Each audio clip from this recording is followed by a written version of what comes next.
Jadi penanya ingin membadalkan haji ibunya yang sudah meninggal.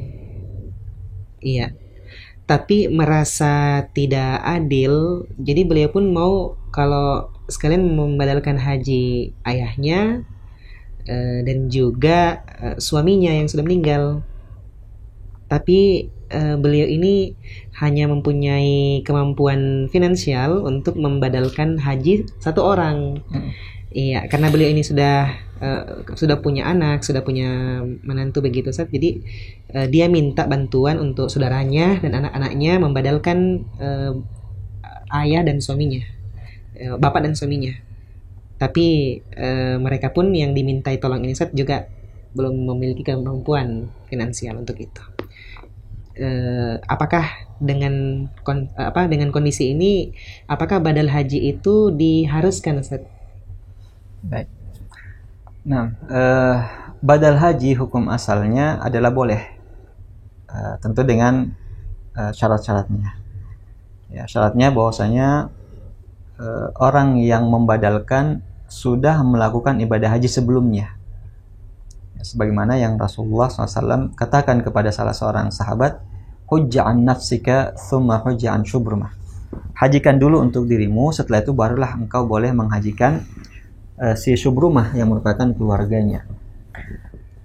Jadi itu yang pertama, harus yang membadalkan itu sudah, maksudnya membadalkan yang melaksanakan ibadah haji itu telah haji sebelumnya. Kemudian untuk orang yang dibadalkan, sebenarnya statusnya terkadang wajib dan terkadang juga tidak wajib. Nah, maka dari ketiga orang ini, baik itu ayahnya, ibunya, atau suaminya, perlu dilihat dulu kondisinya ketika mereka masih hidup. Siapa di antara mereka yang telah pernah wajib untuk melakukan ibadah haji, hanya dia menundanya sehingga itu menjadi utangnya.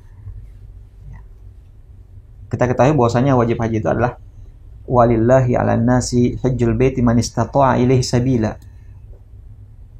Wajib bagi manusia untuk berhaji untuk Allah Subhanahu wa taala bagi yang telah mampu. Ya, mampu di sini dari segi finansial dan juga mampu dari segi fisik untuk bisa berjalan dan melaksanakan amalan-amalan ibadah haji. Nah, siapa yang memiliki kedua hal tersebut semasa hidupnya? Dia mampu dari segi fisik, sehat walafiat, tidak ada cacat dan tidak ada gangguan. Kemudian dia sudah memiliki harta yang cukup melebihi daripada kebutuhan pokoknya, maka di sini dia telah wajib. Nah, ketika dia tidak laksanakan haji pada masa itu, maka ini adalah utang. Ini adalah menjadi utang. Nah, jadi dilihat dari ketiga orang tersebut, siapa yang semasa hidupnya sudah menjadi wajib baginya. Maka itu yang diprioritaskan. Ya.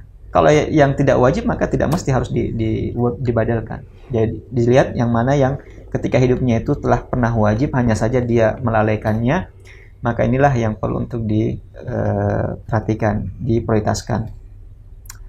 Kalau misalnya semuanya wajib bagi mereka untuk haji, atau semuanya sama tingkatannya, sebenarnya tidak ada yang wajib di antara mereka, maka siapa yang saya harus dahulukan?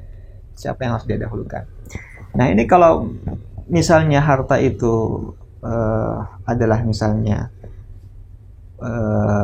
warisan dari orang tuanya, ya maka ini mungkin salah satu bentuk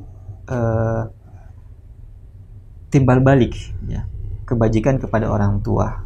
Nah, antara ibu dan ayah, Rasulullah SAW pernah menyebutkan bahwa ketika ditanya, man ahaqqun nas bi husni sahabati, siapa yang paling berhak untuk saya perlakukan baik dari kedua orang tuaku, maka Rasulullah mengatakan ummuka. 3 kali Rasulullah SAW menyebutkan ibu. Nah, sehingga dalam hal berinteraksi dan berbuat baik, maka yang paling didahulukan adalah ibu. Nah, jadi wallahu ta'ala alam, walaupun mereka semua sama statusnya, ya. Jadi tadi kita lihat dulu mana yang wajib, maka itulah yang diprioritaskan. Tapi kalau misalnya tidak ada di antara mereka yang sudah mengalami wajib haji semasa hidupnya, maka dilihatlah yang mana yang paling besar haknya kepada dia